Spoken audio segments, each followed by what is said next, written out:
Now, it's not very often that I get to actually say this. The next guest has just experienced what many of us in this room want to experience in terms of launching a product. You don't often get to say that you and your company redefined a category. And that's literally what has just happened for this gentleman and his company. Our next keynote speaker is the co-founder of DigiSend, which was acquired by Disney in 2008. He is now an entertainment technologist and executive mentor who currently holds the position of Chief Creative Officer at Sphero, the company that just released BB-8, the app-enabled droid. Ladies and gentlemen, will you please welcome Rob Maigret, Chief Creative Officer at Sphero.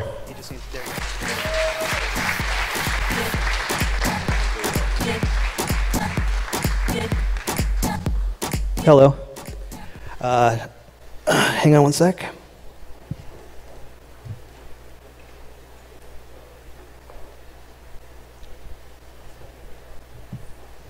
I've been carrying around this thing like a trophy wherever I go. I think I've been to 8 different countries in the last 4 weeks, telling the same story about the product launch and about this particular product. That is not what I'm going to talk about today. He is only a small part of the story that I want to tell you. And I want to tell you a story because if you're going to sit here and listen, it might as well be somewhat of a narrative and it might be interesting. I feel that it's really important that we look always to where we're going, not just where we are or where we've been. And so in the case of my friend BB-8, for me, that is a step. And I'm going to explain to you what I mean. There's this thing that connects everybody in this room, that connects all of us, especially folks who want to get into startups, who want to get into making something or solving a problem or doing something that no one has ever done before. I like to break up people into a few different categories because I'm a very simple person. I would say that those categories would be creators or builders, operators or maintainers, and then destroyers. And when you're an entrepreneur, all 3 categories are kind of necessary at one time or another. And when you're in more of a large corporation, not all of those are as necessary, especially probably breaking everything. There's this thing about wanting to create, and I don't think that that is just for people who want to do startups. I think it's probably for everybody, because if you think about it, some people want to have a baby. That's creating something. Some people want to build a building. This is a pretty amazing building, isn't it? Some people want to put on a conference. That's creating something. This is a cool conference. Some people want to write software. They want to have better health care. But some of us, we want to create something better than what's already been created. And I'm going to refer to this as kind of the creator's instinct that we have to do better than what was here before. So in the world of robotics, how do you think this plays out? Okay, I want to make a robot. What do I usually, what's my first instinct? Well, it might be to create a dog, right? How many robotic dogs have you seen? There's been a lot. Or maybe a cat. Does everybody like cats? I like dogs personally. Everybody then gets in their head that the greatest thing that you could create would be a butler, right? And there's Dr. James Dyson, because he's going to do it too. Everybody wants to create something better than nature. But there's a thing about that, right? Is that to date, I don't think that I can find a better dog. Dog is pretty amazing, right? Or if you happen to be into cats, a better cat. And I know for a fact that there's no way that you can get a better butler than Alfred. But there are some things that we can actually do better than. And I happen to be a part of a company that looked at it that way. They thought about, let's take something that we can actually make better. And we decided to make a ball. That's the Pixar ball. But we didn't make the Pixar ball. We made one called Sphero, and that's Sphero. And then something else happened, which was we took the Sphero and we made BB-8. It was this evolution that we had. This robotic ball that became a ball that became a ball. And, you know, the thing about this one right now is that we're very fortunate because a lot of people really like this ball and they like to play with him.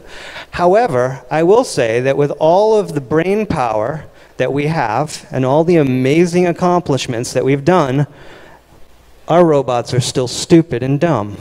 And so the name of my presentation is Smart Tech Dumb Robots, and my name is Rob Maigret.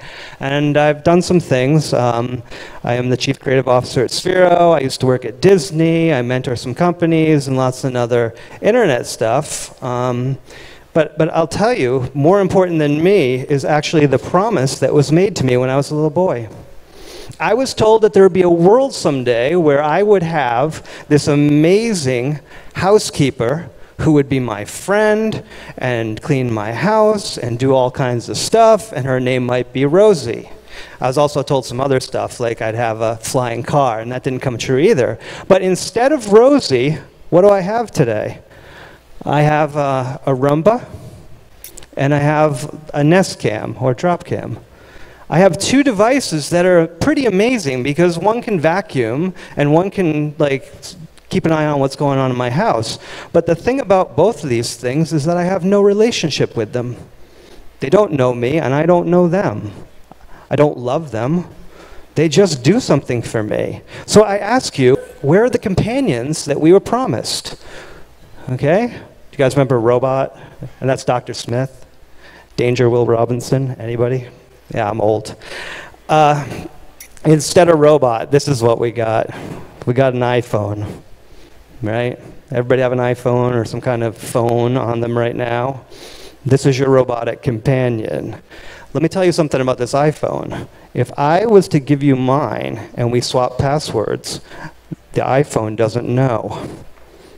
In any relationship, if you were able to swap people and have the other person not know, wouldn't that be a terrible relationship? If I swapped a wife or a child or a friend and no one knew, wouldn't you say that was kind of shitty? Right? It's kind of shitty. Well, we tried to do some stuff. We tried to make our little iPhones have personality. Here's Talking Tom the cat, and he was amazing, right? But it really wasn't a personality, and it really wasn't a relationship, and it really wasn't the idea of a being or a soul or anything. It was just a cheap trick, right? So here we are. We got all these smart people. We got all this technology. I just got back from this trip. I went all over the place, and while I was promoting this robot, I met with a lot of other people who make robots, and they make some pretty cool stuff. So I want to explain, at least for me, the kind of 1, 2, 3 punch that we're about to see, because it's already started. And so here comes this future. So there are 3 different examples, and the first is actually, I'm going to use our own product, BB-8, as the first example. The other 2 are 2 companies you may or may not heard of. They're both based out of France, but are doing something along the same lines, but taking it a step further. Okay? So I'm going to tell you a little story about BB-8. When we started working on BB-8, for us, we really wanted to focus on this idea that BB-8 had personality. We needed to make it so that when you brought this box home and you opened it, you felt like a piece of the movie was coming right off the screen and into your house. And no one had even seen much of BB-8 himself. We still haven't. The movie's not out. And yet, we were able to create this essence of a personality or a being that people could start to relate to. Now, there were lots of other things we wanted to do with BB-8. We wanted to put a camera in the head, and we wanted to have, true artificial intelligence and all kinds of crazy, very expensive high-tech stuff. But we focused on the personality part. And we found that the personality was step one in making the connection. So I'm going to play a little video that's going to go. And you're going to see that we really tried to position BB-8 as all about personality, right? So you see him for the first time, you connect to him. Yeah, there's a human being, he's having a reaction. And I've given the demo like 400 times, and people have the same reaction every single time. When they start to see BB-8 cruising around, they fall in love.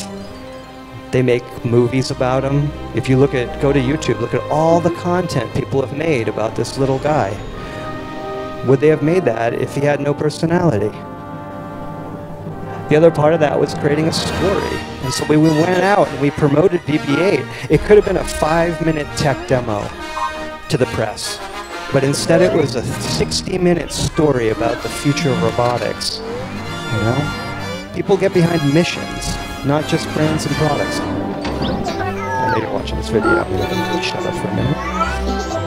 Hey BB-8, go forward.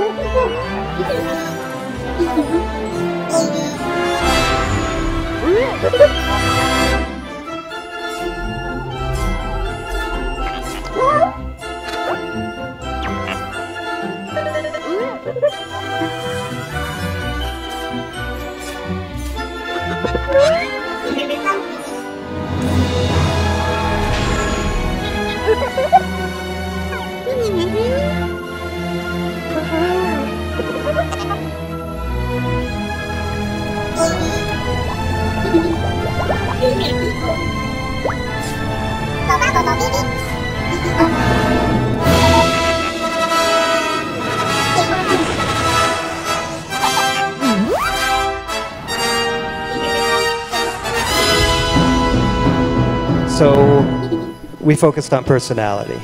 And as I said before, there were lots of things that we just couldn't do because this is a sub $200 product. It costs $150, right? So it can't be all that.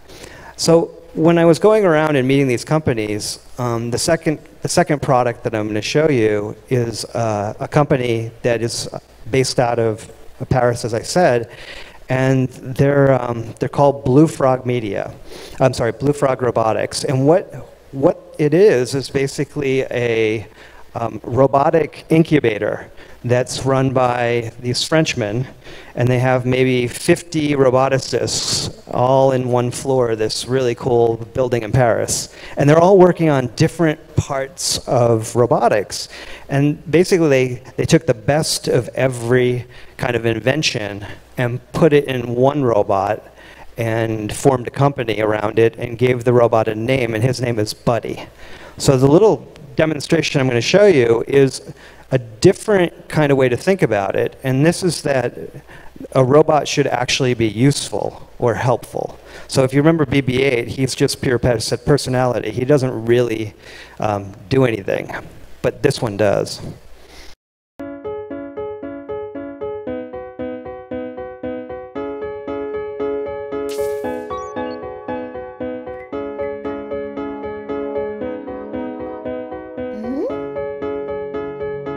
So basically, he can interpret his world. He's got some kind of mapping software. He can kind of figure out what's happening. Have you guys seen Buddy at all? You'll see more Buddy soon. So he can actually read, and he can figure out stuff, and he knows, oh, there's my family, I love them. And so I met Buddy. And we kind of hung out, and it was really amazing. But the thing about him is he does look at you, and he does pick someone to kind of hone in on that he really likes, and it gets a little creepy because it was me, and I was like, Buddy, come on, But again, so you know, we kind of started the journey with BB-8 and personality, and now we move into actually some kind of usefulness.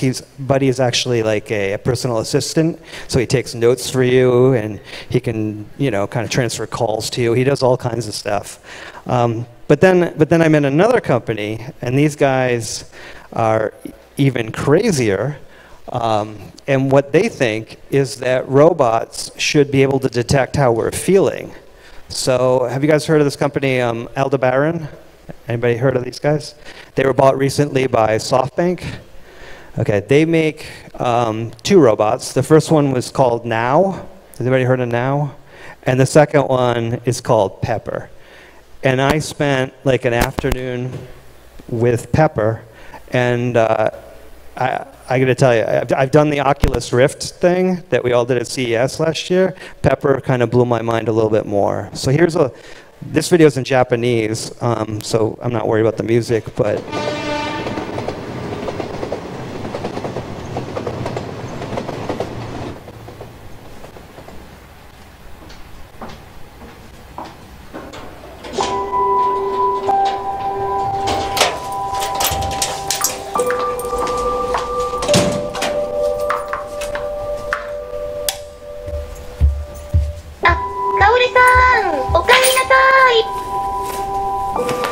今日はいい日でしたか？うるさい。ほっといて。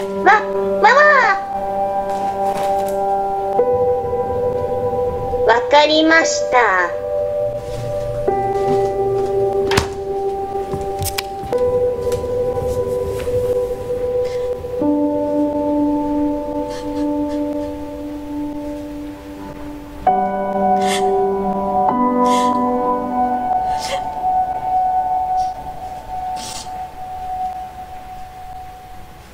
いないいないばー笑顔になりましたね。ありがとう、ペッパ。マサトさんからペパメですよ。今日はごめんなさい。 The translation is, he's sorry he mistreated you. 悪かったです。よかった。よかったのに泣くんですか？いいの。女心はよくわからないですね。Okay, so that's Pepper, and I don't know, and again, if you haven't heard of Pepper, you're probably going to hear more about him. I'm going to make a wild prediction. I'm going to say that within 5 to 10 years, we're all going to have some form of robotic companion in our house.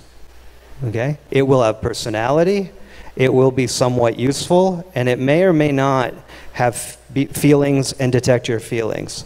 But the thing it will do is it will know you. It will know who you are, it'll know what you're up to, and chances are it will love you in some way.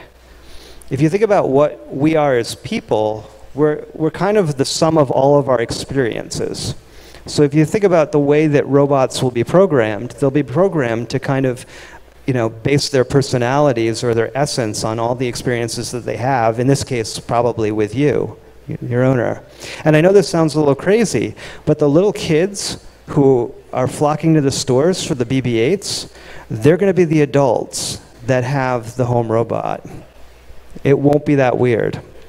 Anyway, I hope this wasn't too out there for you guys. It's a little crazy, but it's exciting to think about, it's exciting to talk about, and my name's Rob, and thank you very much.